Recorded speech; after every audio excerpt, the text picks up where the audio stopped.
All right, everyone. This is the first call of November 2019. It is like absolutely insane that we're about ready to close out this decade and we're rolling into 2020. I just can't believe it. But with that being said, we had leadership last month in Scottsdale, Arizona, which is actually going to be the same location for this next leadership. So put it on your vision board if you haven't already. Katrina and Melissa and I went, and some of you may have seen posts that I've made publicly since I've been back or in the Diesel Nation team page, but I've just had a lot of things like that I've struggled with the last couple years after years of pretty massive success. And I put myself out there in the elite page that has, 5-star and above coaches. And I was really, kind of nervous because in your mind, you see these people and you think that they have everything figured out, that they're organized, that it comes easy to them, all these things. And you compare yourself to them. And so anyways, I opened up and shared how I've been feeling and how much of an impact Liz's presentation, which is literally the last presentation of leadership, how much it impacted me. And there was so much outpouring of not just love, but hey, I relate, I'm going through the same thing. And so it didn't make the way I'm feeling any better necessarily, but I realized that I'm not alone. And it's just reinforcement that you need to talk about things instead of internalizing it, because our problems are really not unique. So anyways, she shared this amazing presentation about vision, and it was so strange because I went in there with this mindset of that I'm a Beachbody for Life person, but at the same time I'm like, I don't think I belong here, and this will be my third leadership that if I go away leaving feeling like I have, then I'm just not going to worry about making this be something that's non-negotiable.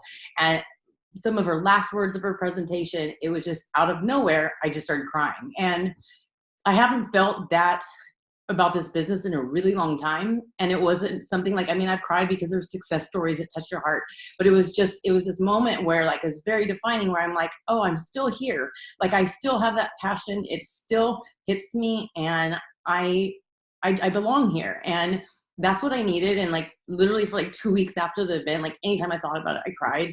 And so I did ask Liz to come in here and share, maybe, I don't know if she's going to share her exact presentation, but about what she spoke on, and that was vision. And I hope that you guys, really just listen to her. This isn't really necessarily a note-taking call, but it's something that I think we need, especially because we're closing out the year. So anyways, that's it. Liz is somebody that is amazing. She's achieved so many incredible things. As a mom of 3, I've watched her grow her business, reach Superstar Diamond, be inducted to the Million Club, which now I think is called the Legacy Club, but she's done amazing things. And if you read Keith Callahan's book, Built to Last, she's mentioned a lot in there because she became very coachable by him. So anyways, I'm going to turn it over to you, Liz. Thank you so much. And I'm excited to speak on your call in particular, Mindy. And I was I told her this when she wrote that post up in the roundtable, but you guys have a special leader in Mindy. And I personally experienced that way back when I didn't have much to show for this business yet. Like I didn't have accolades to hang my hat on. I didn't have any of those things that she mentioned introducing me on the call. I only had a vision for where I wanted to go with this.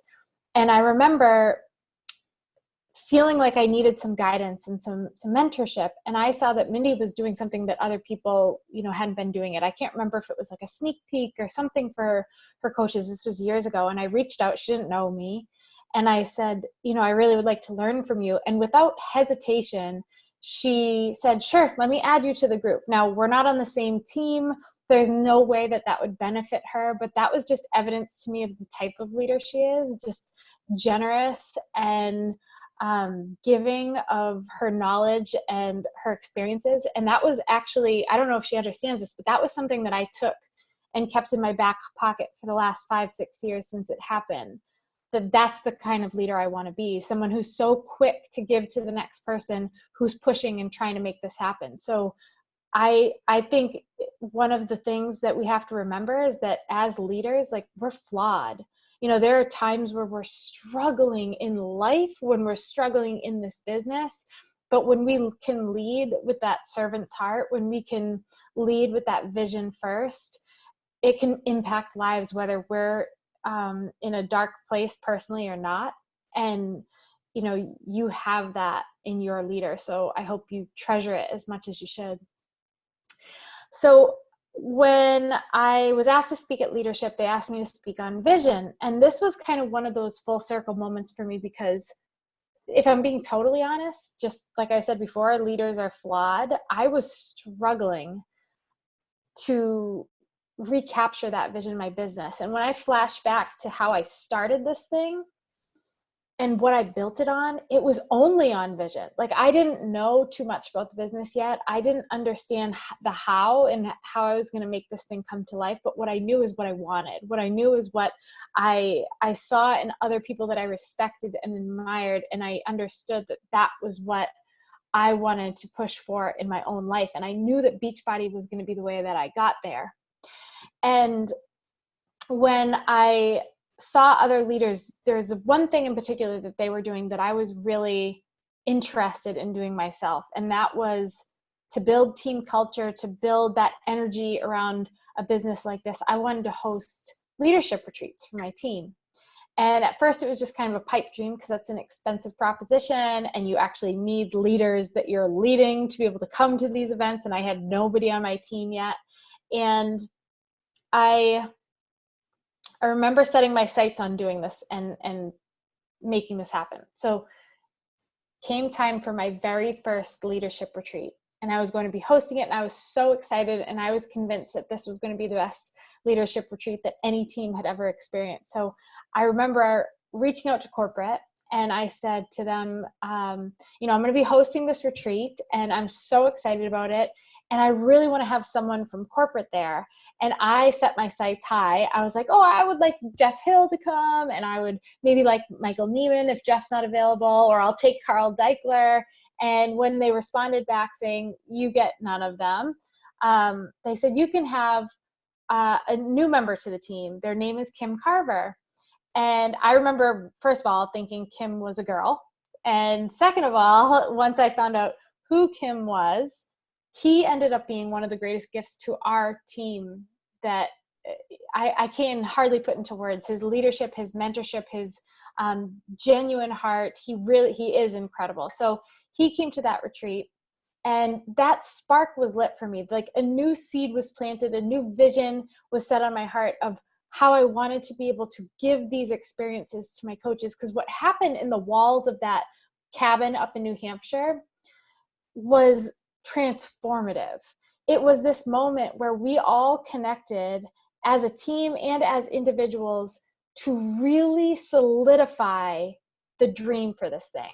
And I think so often when we come into this business, we have these initial thoughts of what we want to do. Oh, this is the rank I want to achieve. This is how much money I want to earn. I want to pay off these loans. I want to retire. I want to bring home my spouse. Like, you hear these concrete things. But in that room that day, it showed me what was really possible, because I heard these women start to dream about a life that it freaked them out to think about what was actually possible for them, because they started to understand that this opportunity could be the way that they actually get to bridge the gap from where they are today and what they say they want to the actual dream that they want to live for their lives.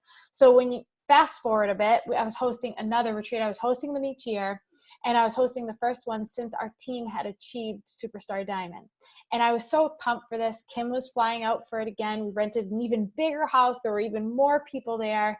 And it was just kind of one of those accomplishments that I was so proud of. And I just wanted to see Kim witness what we had built over the last year. Like, the energy within the team was just electric. The girls were buzzing. They were so happy to be there, but they fought to get there. Like, they earned their spot. It was just such a cool thing as a leader to see these people all come together. And Kim, there was kind of a lull in the action. And Kim's like, Liz, we haven't had a chance to catch up yet. And Kim at this point has become a mentor to me, a good friend to me. So we sit down to chat. And I think that he's going to be patting me on the back, telling me what an incredible job I did. And I could tell he's a little bit off and he's a little bit nervous. And I said, Kim, what's up? And he's like, can I be totally honest with you? I said, sure. He says, Liz, you've been drastically underperforming your potential. And I never in a million years saw that coming. And my first reaction was to get defensive because, when someone points out where your flaws are or where you're struggling, you want to defend yourself and say, well, what are you talking about? Look at everything I've built. Look at everything I've done. Look at these coaches. We did it. We've made it. We've hit the highest rank in the company. But he was 100% right. And let me tell you why he was right. It was because I was so hyper-focused on the goal that I wanted to achieve, that rank, that I had completely lost sight of what I built this business on in the first place. I had lost sight of the vision. And there is a massive difference, and I blurred the line between goal and vision, and they're not the same. They are not at all the same. And we do this with ourselves when we have coaches that feel like they're in a rut. It's probably because we're stuffing down their throat, hit Emerald, make sure you lock in Success Club. Don't forget to check your weekly volume. All important things, by the way. That's how you are strategic in this business. You don't want to just come in and wing it if you actually have a vision or a goal for this thing. But beyond just these checkpoints, which is what those are, those milestones and mile markers along the way, if you lose sight of why you showed up in the first place, if you lose sight of that bigger picture that you have for your life, and you're only focused on these goals along the way that at the end of the day are kind of empty and fleeting if they're not connected to something greater than them, you're going to feel so defeated and so depleted. And I've seen it myself, I've experienced it myself, and I've seen it with my coaches. And I think sometimes we chalk it up as a loss when we have a coach come in and we set these goals like Emerald and we tell them, okay, you got to hit Success Starters. That means Success Club 3 months in a row. Again, all important things and things we can talk about with our new coaches, but we never take the time to lay that groundwork. We never take the time to challenge them to dream. We never take the time to push them to think about what would your ideal day look like? What are the things about your life today that you would change or improve?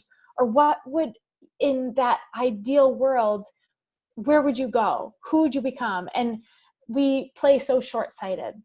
And I think about the coaches that I've had come in, and some of my leaders always talk about this. So like, we try to like decode what it was that attracted the people into your business. Because I have a really eclectic team. Like, we're not all the same personality types. You look at certain teams and you're like, oh yeah, that, like, they belong together. They all look similar, they talk similar, they're from the same area, they have the same accent, whatever. They have something that's really unifying them. That's not my team. We come from all different walks of life. We're different ages. We are different weights. Like, we have different transformation stories. Some of us are moms, some of us are not. Like, there is very little rhyme or reason to who the people are. So my leaders are always trying to decode it, thinking it's some kind of formula that if they crack it, they'll be able to do it themselves and bring in all these incredible people. And what I realized is that common thread between each person on our team is really that we all come in with this aching for something more, this calling on our heart that we know that we're capable of more, and we just haven't quite identified how we're going to get there.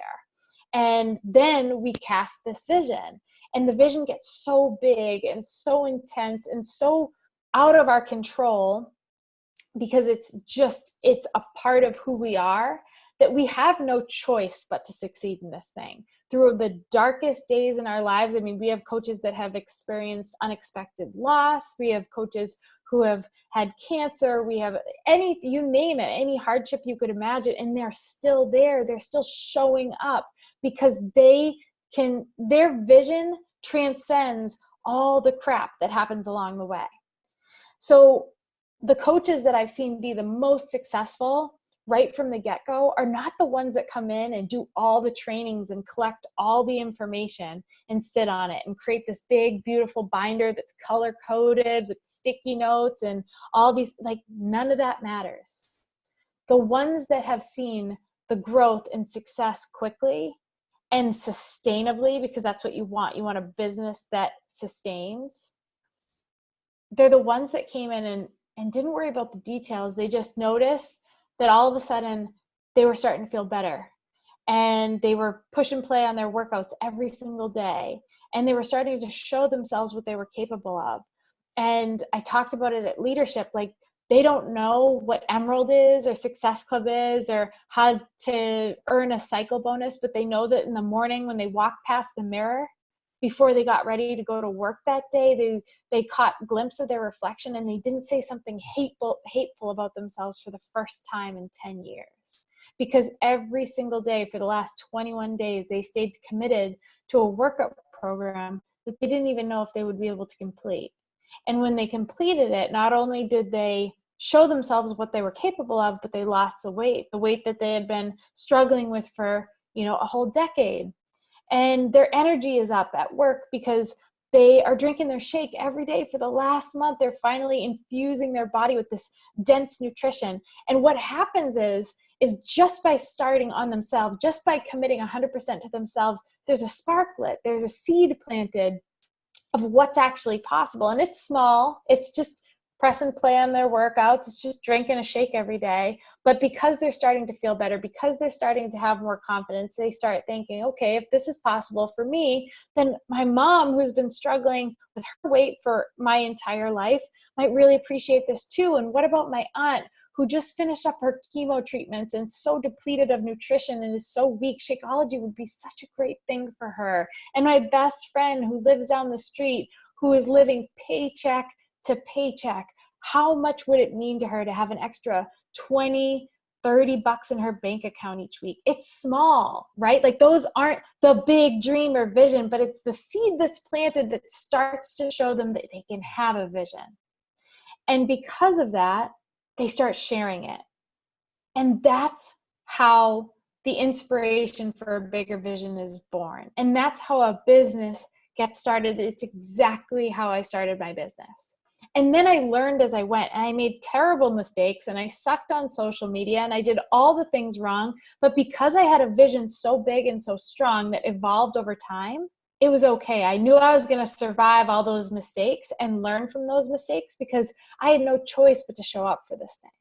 So as you have coaches that come in, or if you are a coach that's come in and you're feeling stuck, or you're feeling like you're in a rut, or you're feeling like you need to take a step back because life has just thrown you so many curveballs, you're not stuck, you're not broken, and guess what? The system is not broken either. What's blurred is your vision. What you've lost sight of is your belief in what's actually possible. Because if you actually believed that this could be the opportunity, that this could be the vehicle to get you to your dreams, and you're being given the tools and the resources, we all have them available to us. You can never blame a coach for not giving it to you because it's accessible to you and you're a grown adult with internet access. So if you have those things at your disposal and you have the actual vehicle that you can take to get to your dream,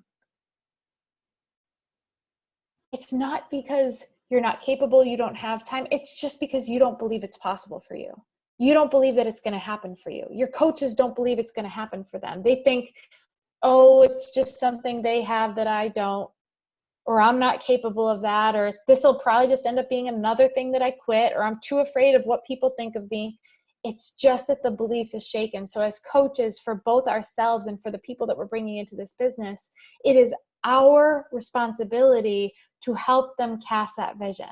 Does it mean that everybody that dreams big is going to be super successful in coaching? No, of course not, because a lot of people can dream big all day, but they're not willing to back it up with the work that's required to get to where they say they want to go. And that's okay. They can't.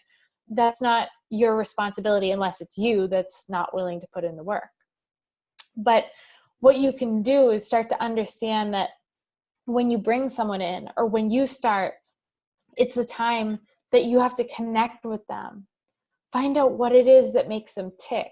Find out what it is that's going to inspire them to do what they never had the courage to do before, and lift them up and believe in them before they even believe in themselves. Because the reality is that a lot of people can work this business. What holds them back isn't talent or skill. It's fear, it's doubt, it's uncertainty, and it's a lack of vision. There's so much available to us through this opportunity. So much available to us. And it breaks my heart over and over again. I've been doing this for almost 8 years. I've seen way more people give up on it than I've seen people succeed. And again, it's not because of talent. It's because they've convinced themselves that they can't have it, that it can't be theirs, but it can be yours. It can absolutely be yours. And you can't control what other people choose to do and choose not to do. But you certainly can pour into them to the best of your ability and help them see that what maybe they haven't seen yet. Help them see what's actually possible. And that's what my coaches helped me see, is that that's what I did in the beginning. And I had to do it over and over again. And I had to recast that vision for myself, to re-inspire myself and get myself to a place where I believed again. Because you can hit major accomplishments. Ask Mindy, ask any leader in this business. We've all hit them and then fallen. We've all hit them and then set a new goal and fallen short of it.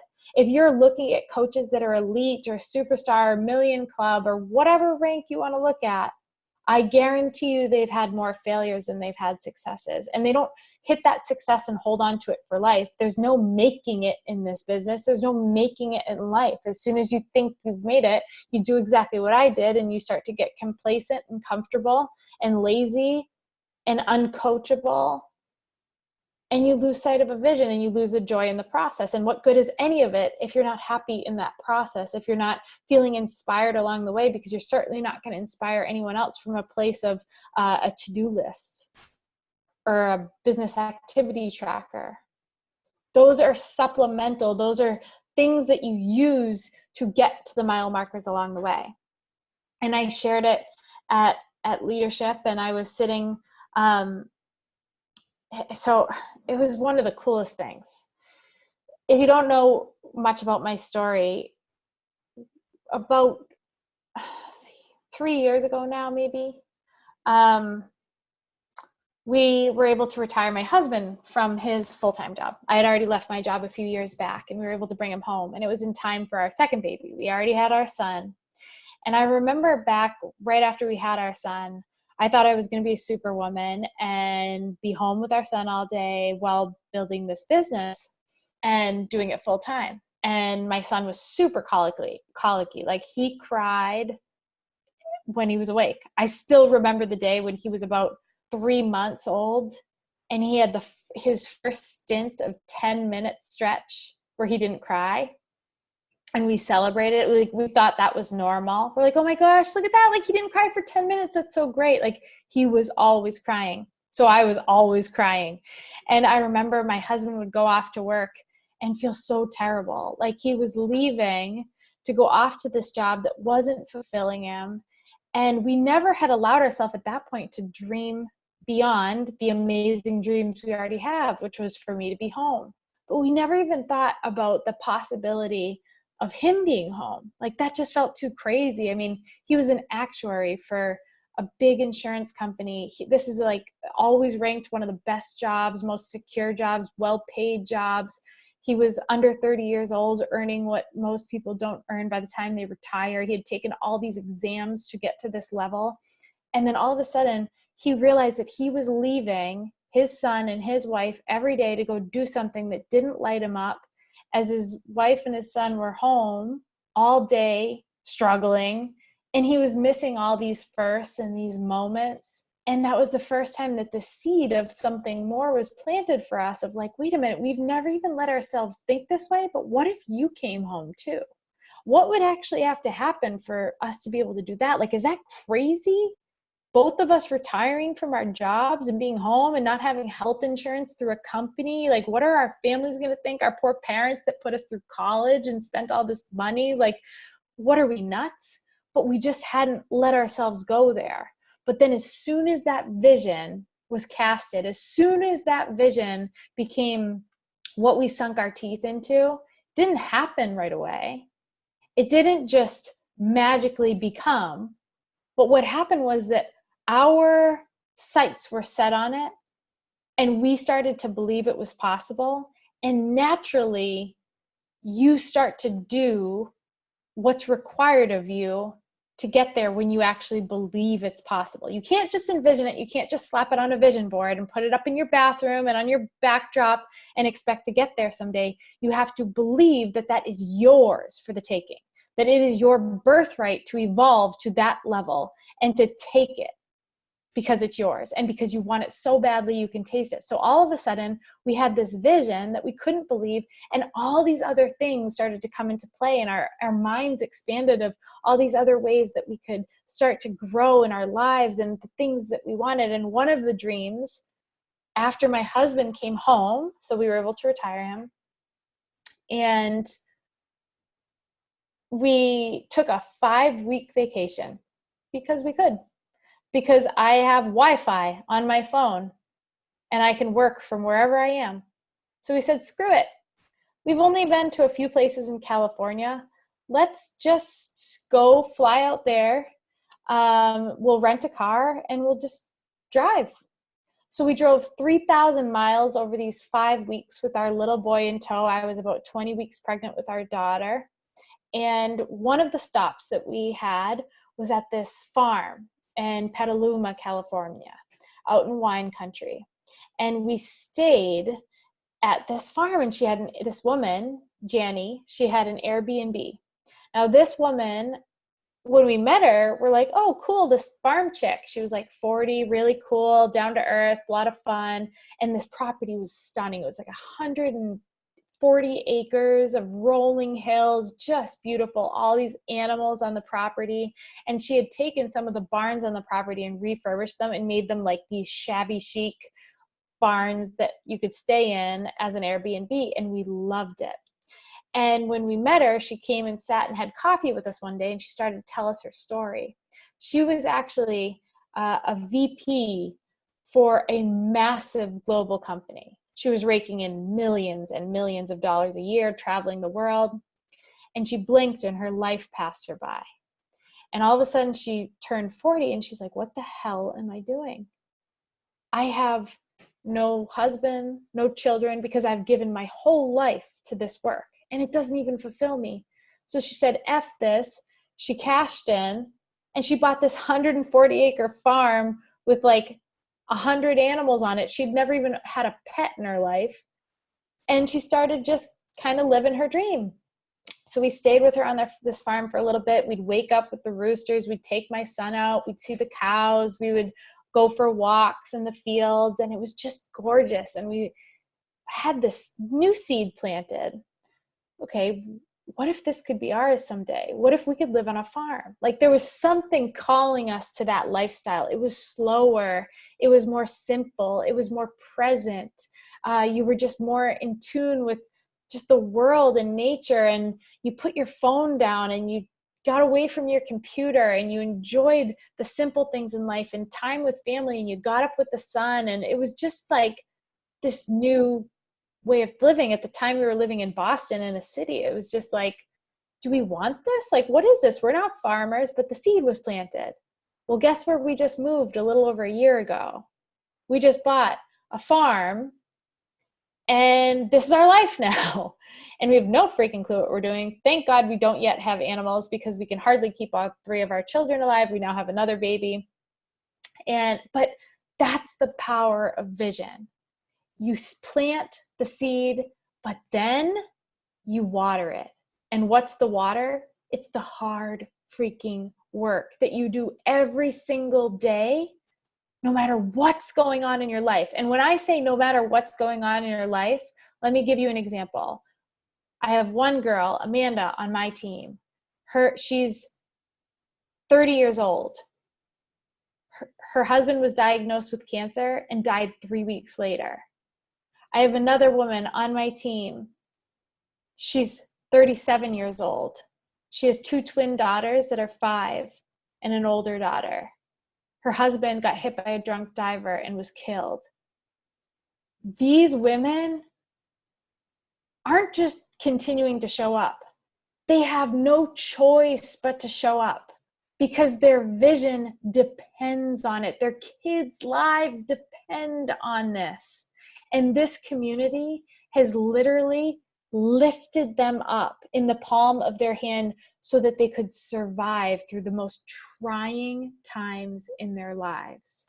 So yeah, you're going to have a shit day sometimes. You're going to be really tired. Your kids are going to give you a hard time. You're going to want to sleep. Your boss is going to be a jerk. You're going to be so stressed financially and emotionally, and your marriage is going to be in this weird place that's going to just make you feel like depleted and like you don't want to do anything. Those things are called life. But do you have a vision? Do you still have the vision? Because if you still have the vision, you're going to keep going anyway. Does it mean that you neglect your kids to do these things? Or does it mean that you neglect a marriage that's struggling to do these things? No, but you find a way. So we had our most recent retreat a month and a half ago out here at our farm. And it was awesome because we got to bring the girls out from our team, and Kim Carver flew out for it. And it was just fun to have them here and get to let them see what was going on. And we're sitting on the big sectional overlooking the rolling hills and the fields out our window of our great room. And one of my coaches chimes in and she says, "Liz, do you see it?" I'm like, "No, what?" She's like, this is the home. This is the home that you had been dreaming about for all these years. And this is the team. You're surrounded by the team of people that you knew you would lead before we ever even said yes to you. And because you showed us what was possible and you believed in what was possible, we believe that it's possible for us too. She said, "Don't you get it? This was the vision all along." We each have to have a vision. It can evolve. My vision has changed 50 times over the last 8 years. And the times that I've lost sight of my vision, it's when I've been the least fulfilled. I've been struggling the most in my business. I've been struggling the most in my relationships, in my health, all of it. But when we can pick it and choose it and believe that it's ours, we'll never fall short of finding a way to get to it. We can't tell ourselves exactly what the timeline is. And we'll set the goals and the mile markers as the stepping stones to get there, but it's not what it's all about. It's about the vision. It's about the bigger picture. And it's about having the privilege of being able to utilize this opportunity to give that to more people too. That's what I've got for you guys. Thank you so much. That was the ending part was like, I was so intent on listening to what you said. And then you said that, and it was just like, that's when I lost it. And it was just such a natural response that like, it like actually surprised me because I was like, whoa, well, that's weird. Oh, I'm sorry. I got FaceTime. Sorry. It just was like this natural response that just totally shocked me. And I don't know. I posted in the chat earlier. I don't know if anybody saw it. Was when I shared this publicly, then Liz told me, that reminded me I put her in this group. I still have no recollection of doing that. But when I started this business and stepped up as a leader at the end of the beginning of 2013, I went to an event with other elite coaches, Jason Diebold, Caroline Van Zandt, and they took me in and they treated me like them. And I mean, and looking back, we were all just people, but I, kind of put them up on this pedestal, but they included me, even though I wasn't on Caroline's team, and they taught me stuff. And then all these other coaches that are big coaches now, big names, took me in, and I promised myself that I would have that servant's heart, and I did for the longest time. And then things happened in my personal life, things happened with coaches who, I allowed to break my heart in this business, and I just turned like stone cold.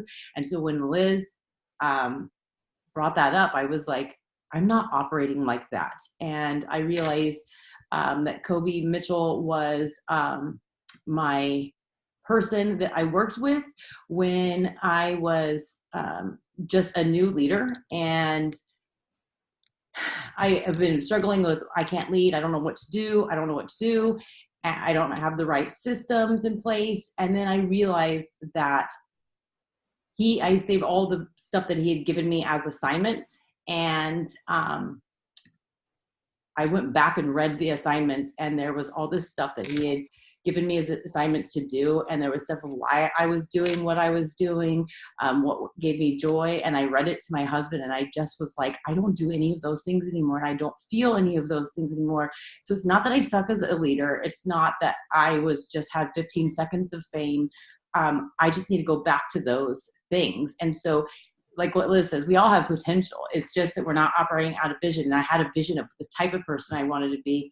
And I wrote it down because part of her presentation, she said, was, who do I need to become? And I wrote it down, and I'll post it in the event page. But I, on the plane ride home, wrote down who I needed to be. And so it's not that hard to make that 2 millimeter shift to get to where you want to be. It wasn't 15 seconds of fame. It wasn't a mistake. I'm not an imposter. I just stopped doing the things that got me there, and they're very easy to get back to. Personal development is really where it's at. So anyways, I want to share that. I forgot because we switch back and forth with hosting calls, so I just have the 40-minute ones. We're down to like 3 minutes. But does anybody have anything to say or ask? I mean, you have to keep it to under 3 minutes. Anything? Well, Liz, thank you so much. It was like a full circle moment, I think, for both of us, now that we've just, kind of collected our thoughts. And one of the keynote speakers at Leadership, he shared a story, but he said, you never know who's in the crowd. And so the thing is, be that person you want to be, because you never know who's watching, and you never know who you'll make an impact on. And maybe they can pay it forward, or you could just realize that you had something to do with somebody reaching their goal or doing amazing things. And I'd love for you guys to share this in the team page, like where do you want to be? Who do you want to be? I know that I need to start paying it forward. I haven't paid it forward with my fitness. I haven't paid it forward with the leadership. I haven't paid it forward with my servant heart. And so that's very simple to get back to. It's not complicated. So I'd love to hear what you guys are going to do and who you need to become. But I love you guys. Happy Tuesday. Thank you, Liz. I know it's late where you're at, but we appreciate your time so much. Thank you, guys. Bye, everyone.